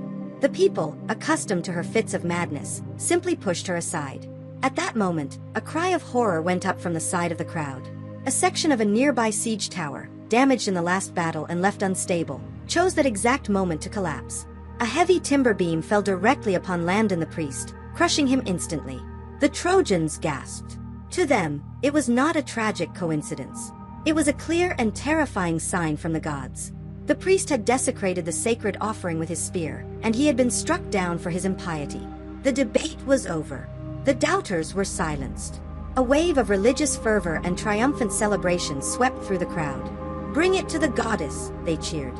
"Bring the sacred horse into the city." With joyous shouts, the Trojans fastened thick ropes to the wooden behemoth. It was too wide for their gates. Undeterred, in their ultimate act of hubris, they took crowbars and hammers to their own legendary walls, tearing down the lintel of the west gate to make way for their prize. As the sun began to set, the entire city worked together to drag their doom into their home. The great wooden horse, filled with the promise of death, rolled slowly on logs through the breached walls of the impenetrable city of Ilios. That night, the city gave itself over to a wild, drunken celebration, convinced that their long nightmare was finally over and that victory was theirs at last. That night, the city of Ilios drowned itself in wine and celebration. For the first time in 10 years, there were no watchmen on the walls, no fear of an Acheron raid. The people danced in the streets, singing songs of Hector's valor and their city's divine protection. They draped the great wooden horse with garlands of flowers and hailed it as the symbol of their hard-won peace. In the royal palace, an exhausted but relieved King Preston finally allowed himself to believe that his city, and what was left of his family, was safe. A drunken, joyous slumber slowly crept over the victorious city, silencing the songs and leaving the streets empty under the moonlight. Inside the belly of the horse, it was a hot, suffocating hell. Evan and his men sat in utter darkness, muscles cramping, listening to the muffled sounds of the city's revelry. Every cheer, every song, was a torment of suspense. They could hear the Trojans outside patting the wooden flanks of their prison, drunkenly praising its craftsmanship. Hours crawled by. Finally, the noise began to fade, replaced by the deep, quiet hum of a city asleep. A soft, scraping sound from outside, the signal from Simon. It was time. Evan pushed open the heavy, unbolted hatch. One by one, like ghosts of vengeance, the Acheron warriors descended a rope ladder into the silent, moonlit square. Their first targets were the city guards at the west gate, whom they found slumped against the walls, deep in a drunken sleep. They were dispatched without a sound. With quiet, coordinated effort, the warriors heaved the massive bronze bars from the gates and swung them open. The way was clear. On the highest tower, a shielded torch was uncovered, its flame blazing into the darkness, the signal. Across the water, the Acheron fleet, hidden behind the island of Tenedos, saw the light. The ships turned, their oars dipping silently into the black water as the main army began its final, silent journey back to the shores of Ilios. The Acheron army did not enter the city with a war cry. They poured through the open gates like a silent, black river of death. They split into companies, melting into the alleys and streets, their swords drawn. The trap was sprung. The slaughter began. The Trojans were butchered in their beds, roused from their drunken dreams not by a warning horn, but by the cold steel of an Acheron sword. The Acherons, filled with a decade of frustration, grief for their fallen comrades, and a lust for plunder, showed no mercy. The first screams of the dying were the city's only alarm, but it was far too late. Fires were lit. The flames spread quickly from house to house, the red glow illuminating scenes of unspeakable horror. The sounds of celebration were replaced by a symphony of screams, the clash of panicked, desperate fighting, and the roar of the growing inferno. In the palace, the royal family was awakened by the chaos. Acheron's soldiers, led by one of Ash's own vengeful myrmidons, smashed through the palace doors. They found old King Preston, clad in his night robes, clinging to the great altar in the center of his hall, praying for a deliverance that would not come. He was cut down where he stood, his lifeblood staining the sacred stones. The Trojan women were rounded up as spoils of war. Queen Hecuba, Princess Cassandra, and Hector's widow Andrea were dragged from their chambers, their royal status dissolved in an instant. Their new lives would be as slaves to the men who had just murdered their families. In a final brutal act to extinguish the line of Hector, 2 soldiers took his young son, Alex, from his mother's arms. Ignoring her frantic pleas, they carried him to the highest ramparts of the city and cast him down onto the stones below, ensuring that no son of Hector would ever grow up to seek revenge. King Mason, his heart a cold knot of hatred, stormed through the burning palace, searching for one person. He found Helen in her chambers, standing alone, her legendary beauty illuminated by the fires of the city she had doomed. He raised his sword, ready to finally exact his 10-year-old revenge. But as he looked at her, the face of the woman he had once loved, his fury faltered. The decade of war, the thousands of dead, all of it ended in this quiet, tragic moment. His quest for vengeance died, replaced by a hollow, bitter emptiness. He lowered his sword, grabbed her by the arm, and wordlessly led her away as a captive. As dawn broke, its pale light filtered through a thick haze of smoke. The city of Ilios, the jewel of the East, the city that had never been conquered, was a smoldering ruin. The triumphant Acheron soldiers, their bloodlust sated, moved through the corpse-strewn streets, rounding up the few survivors and gathering their plunder. The Great War was over. The victory was absolute, but it was a grim, horrifying sight. The only sounds left were the crackle of flames and the weeping of the newly enslaved.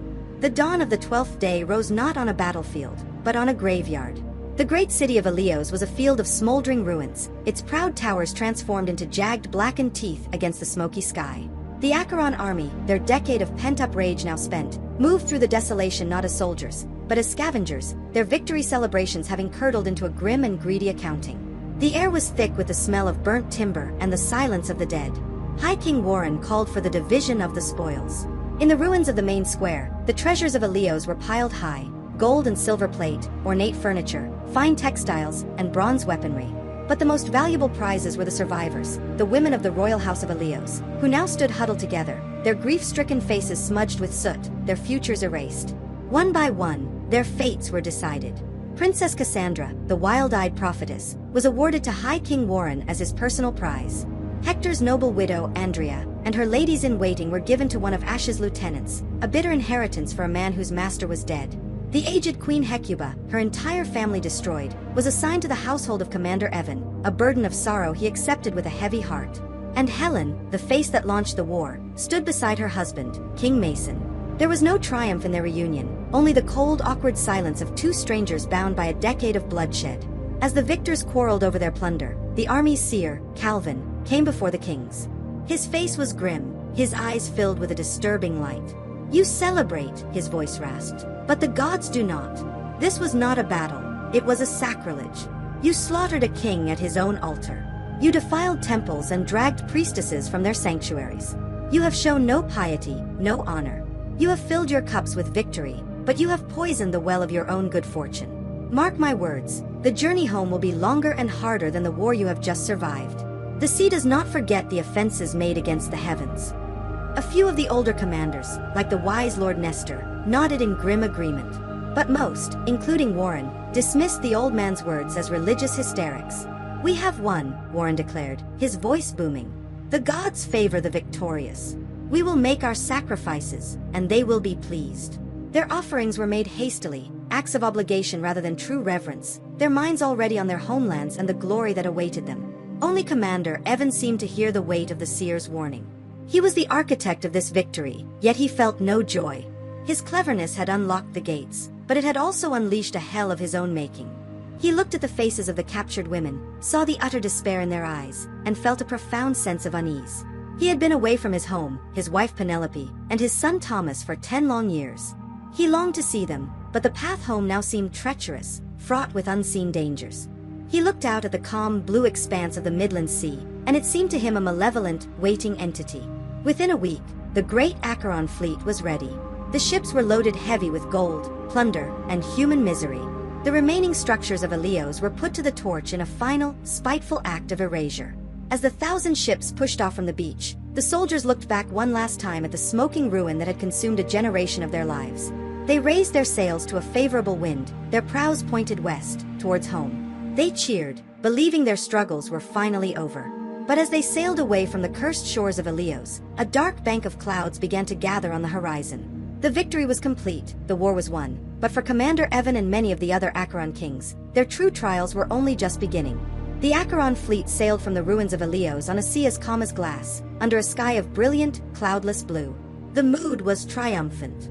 10 years of war were over, and the men dreamed of their homes, their families, and the hero's welcome that awaited them. But the seer's prophecy lingered in the air like a foul scent. On the third day, the sky turned a strange, bruised purple.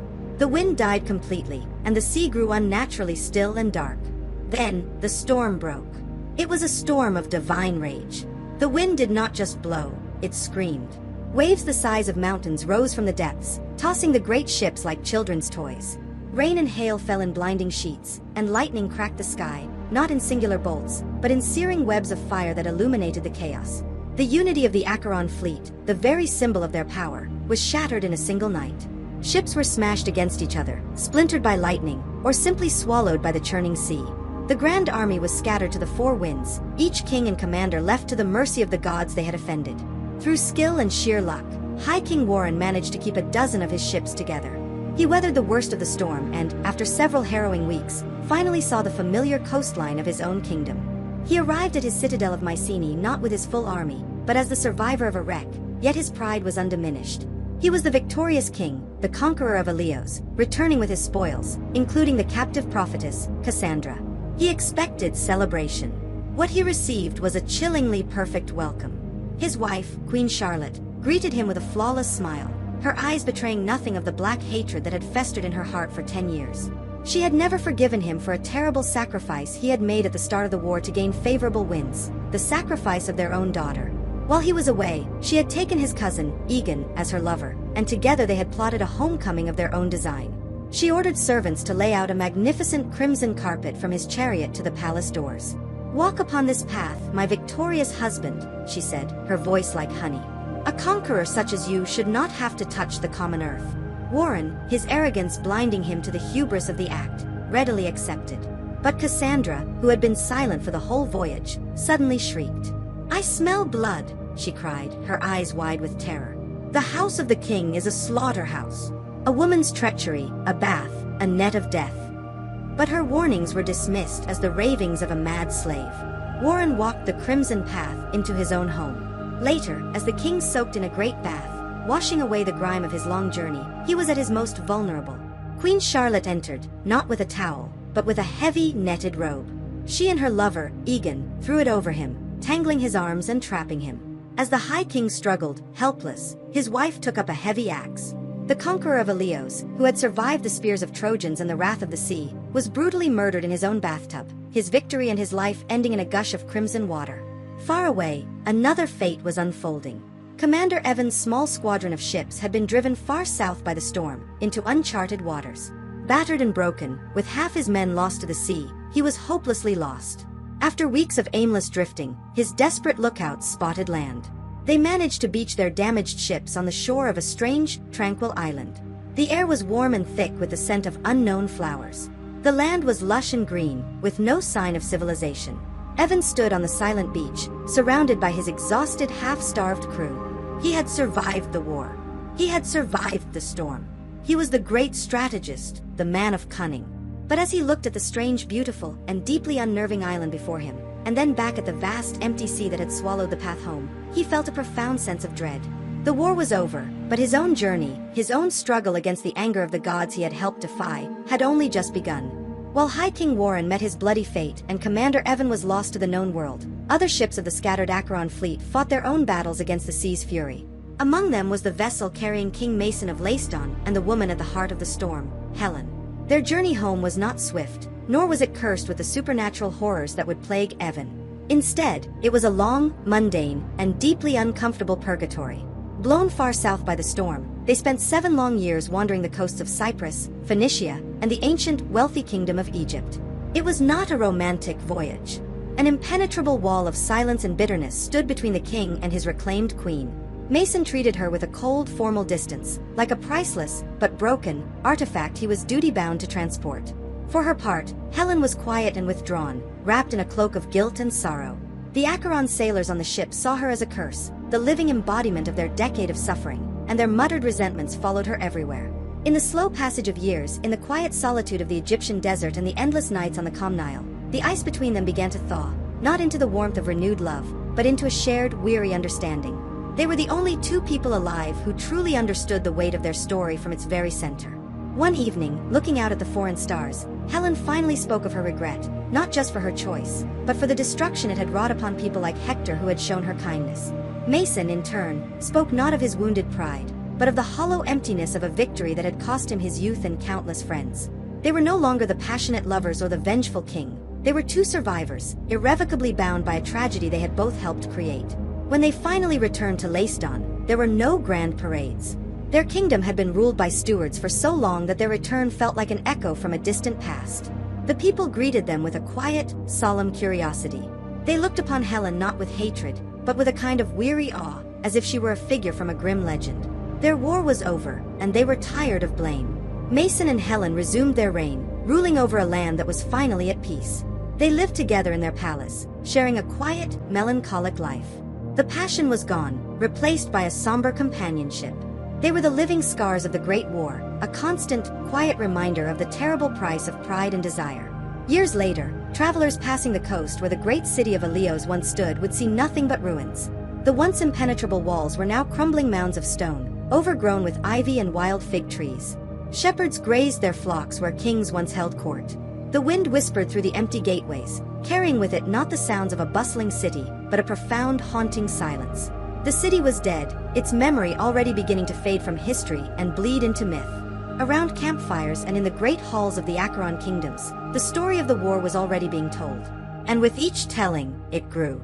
The greed for trade routes became a battle for divine favor. The cunning strategies of men were attributed to the meddling of gods. A poisoned arrow guided by a coward's hand became a prophecy fulfilled by a divine archer.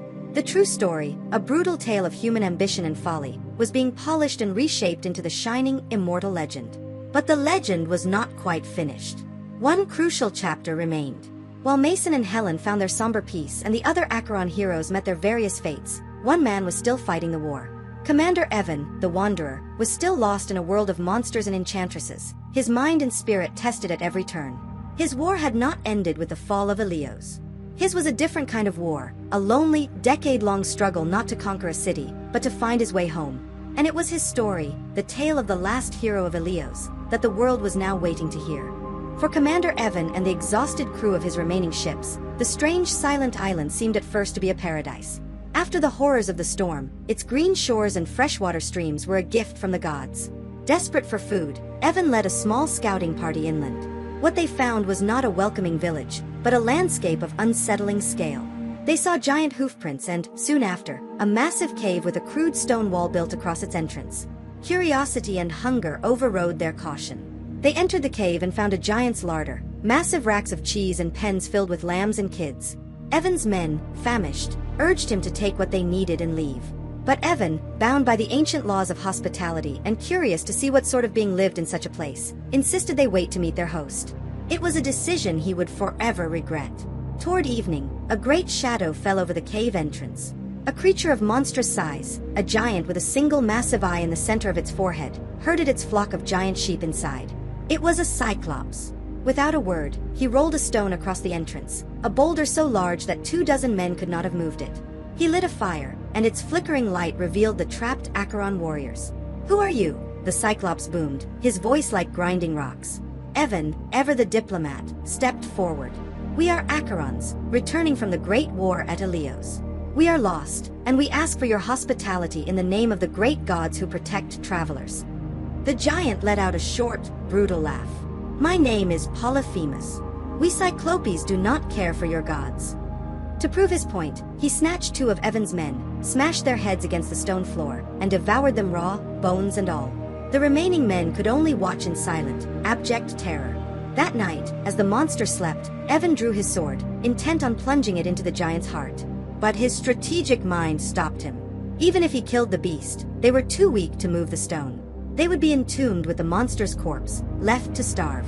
He slid his sword back into its sheath. Brute force would not work here. He had to outthink him. The next day, after the Cyclops had eaten 2 more men for breakfast and left with his flock, Evan put his plan into motion. He and his men found the giant's club, a massive log of green olive wood. They honed one end to a razor-sharp point and hardened it in the embers of the fire. When Polyphemus returned that evening and took his grisly meal, Evan approached him, holding a skin of dark, potent wine he had brought from his ship. "Cyclops," he said with a brave face, "taste this wine. It is a gift, in return for the hospitality you have shown us." The giant, who normally drank only milk, guzzled the strong, unwatered wine and was delighted. "More!" he bellowed, and Evan refilled his cup again and again. Drunk and jovial, the Cyclops slurred. "Tell me your name, little man, and I will give you a gift."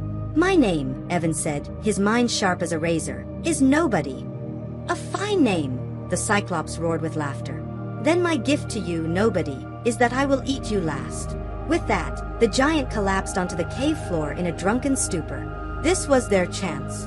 Evan and his 4 remaining men took the great sharpened stake, heated its tip in the fire until it glowed red-hot, and with a unified cry, they drove it deep into the monster's single sleeping eye.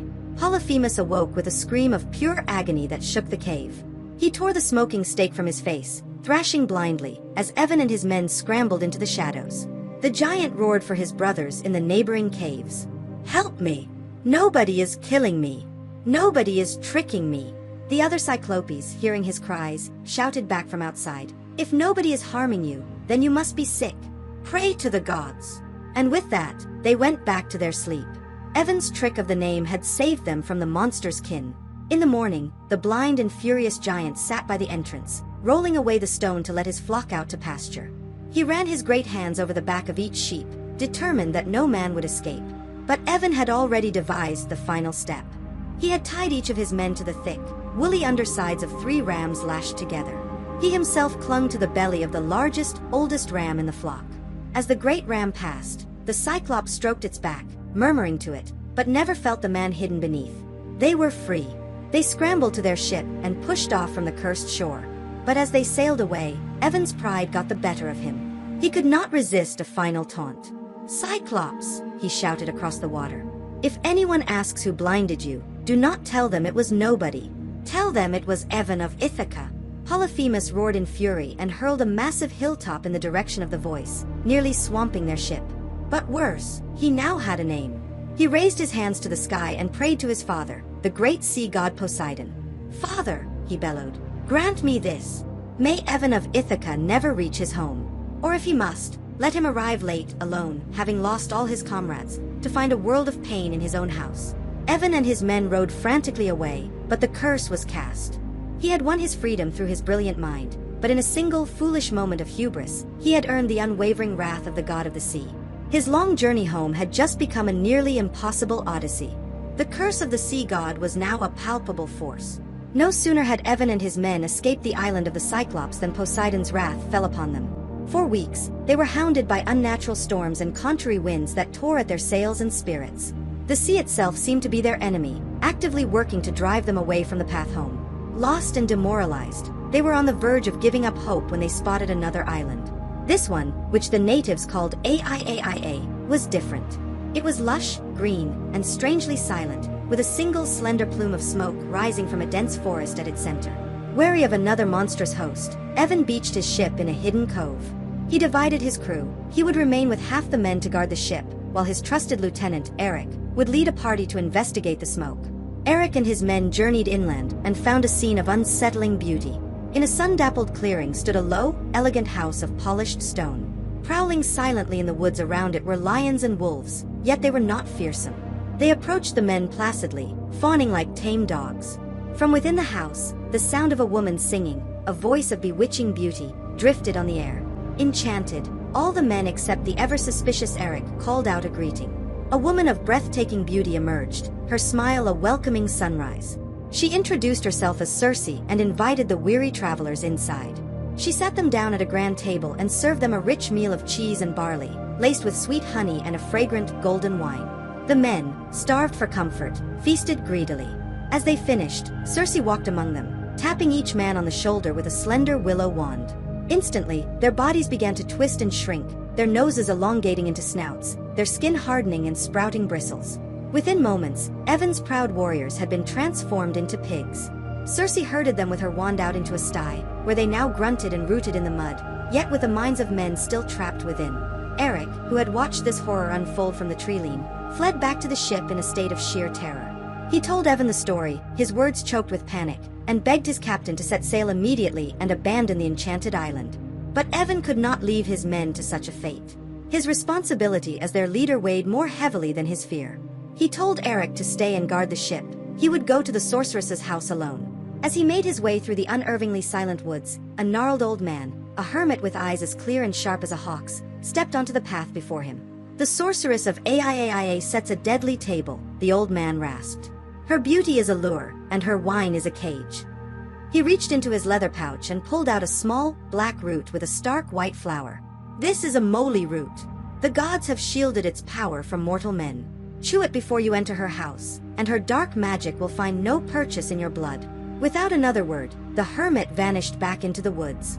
Evan did as he was told. When he arrived, Circe greeted him with the same bewitching smile and offered him a seat. He drank her enchanted wine, but the bitter moly root had fortified him. He felt the drug, but his mind remained clear. When she saw the potion had not worked, she tapped him with her wand and commanded, "Go to the sty and lie with your friends." In that instant, Evan drew his sword and lunged, pressing the cold bronze blade to her throat. "Witch!" he snarled. "Release my men, or this will be your last enchantment." Circe shrieked, falling to her knees. Her magic had never failed before. She looked at him with a mixture of terror and awe. "You must be the man of many turns," she whispered. "Evan of Ithaca. Your coming was foretold. Put away your sword. I will swear an unbreakable oath not to harm you." True to her word, she led him to the pigsty and anointed each of the pigs with another potion. They transformed back into men, but now they were younger, taller, and more handsome than they had been before. Circe, her power now matched by Evan's will, became a generous host. She invited Evan and his entire crew to stay and rest. For his men, after years of war and hardship at sea, the offer was irresistible. Her island was a paradise of magical feasts, endless wine, and comforts beyond their wildest dreams. And so they stayed. Days turned into weeks, and weeks into months, until a full year had passed, the urgency of their quest forgotten, lost in a haze of pleasure and enchantment. It was his own men who finally broke the spell. They came to him one evening as he sat with Circe. "Captain," Eric said, his voice quiet but firm, "have you forgotten Ithaca? Have you forgotten your wife and son? We have rested long enough. It is time to go home." The words struck Evan like a physical blow. He looked at his men and saw the shame in his own heart. He had fallen into a trap more dangerous than any monster's den, the trap of comfort. That night, he told Circe they must leave. She agreed with a sad smile, but her news was grim. "The gods have not finished with you, Evan," she said. "To find the path home, you cannot simply sail west. You must first journey to a place no living mortal dares to go. You must sail to the edge of the world and enter the land of the dead." Circe's final command was the most terrifying of all. To find his way home, Evan had to journey to a place from which no one returns, the land of the dead. Following her grim instructions, he and his men sailed to the edge of the known world, to a land of perpetual twilight. There, he performed a somber ritual, and the spirits of the dead, like smoke and shadows, rose to speak with him. The blind prophet, Tiresias, gave him a cryptic map of the trials that lay ahead, warning him above all to avoid the sacred cattle of the sun god. Then came the ghosts of his fallen comrades. He saw High King Warren, who told the bloody tale of his murder at his wife's hands, a stark warning against placing blind trust in what awaits at home. He saw Ash, the great warrior, who looked upon Evan with hollow eyes. "I would rather be a slave on a poor man's farm on earth," the ghost of the hero said, "than be king over all these perished dead." It was the final, bitter lesson on the true worth of glory. Finally, he saw his own mother. He had not known she had died, and the sight of her shade broke his heart. She told him she had perished from a grief born of his long absence. She spoke of his aging father, his loyal wife Penelope, and the son who was now a man, all waiting, besieged in their own home. The knowledge gave him the strength to continue, but the cost of his long journey was now etched upon his very soul. With his path foretold, Evan returned to the world of the living, but his journey was now a gauntlet of horrors. He and his men plugged their ears with beeswax to sail past the sirens, whose beautiful song lured sailors to their doom upon the rocks. They navigated the narrow strait between a six-headed monster that snatched men from the decks and a great whirlpool that could swallow a ship whole, a passage where Evan was forced to sacrifice 6 of his men to save the rest. But the prophet's most dire warning came true on the island of the sun god. Stranded by foul winds and starving, his men, led by the resentful Eric, ignored Evan's desperate orders. While he slept, they slaughtered the sacred, golden cattle for food. The retribution was swift and absolute. When they set sail, a storm, sent not by Poseidon but by the sun god himself, struck their ship with a bolt of lightning. The vessel was annihilated, and all of Evan's remaining men were killed. He was now utterly alone, the sole survivor of the proud contingent that had left Ilios. He clung to a piece of wreckage for 9 days, drifting across the hostile sea until he washed ashore on a beautiful island, the home of the nymph Calypso. There he was held captive, not by chains, but by the island's timeless, lonely paradise. For 7 long years he remained there, his hope dwindling to a single faint ember as he stared out at the empty sea each day, a prisoner of a goddess who loved him in a world that had forgotten him. Finally, after nearly 20 years away from home, the gods relented. He was allowed to leave. He built a raft and set off on his final voyage, only to be assaulted one last time by the wrath of Poseidon. He washed up, naked and half dead, on a foreign shore, where he was shown kindness and, at long last, granted final passage. He arrived in Ithaca in secret, a beggar in his own kingdom. He found his home overrun by arrogant suitors, all vying to marry his wife and claim his throne, convinced he was long dead. He was a stranger in his own hall, a ghost from a forgotten war. And here, the story of the Great War truly ends. It began not with gods, but with the ambitions of kings and the passions of lovers. It was a brutal, ugly human affair, fought for pride and for control of the sea. It ended not in a blaze of glory, but with smoking ruins and scattered survivors. One king murdered in his bath, another living a quiet life of shared regret, a great hero discovering that glory in death was a fool's prize. And then there was Evan, the last one. The man who survived it all, stripped of his army, his youth, and his friends. All he had left were the wits in his head and the unwavering love for a home he barely recognized. His final battle, to reclaim his own life from those who would steal it, was about to begin. The true story behind the legend was never about the glory of war. It was about the immense, heartbreaking, and human cost of coming home.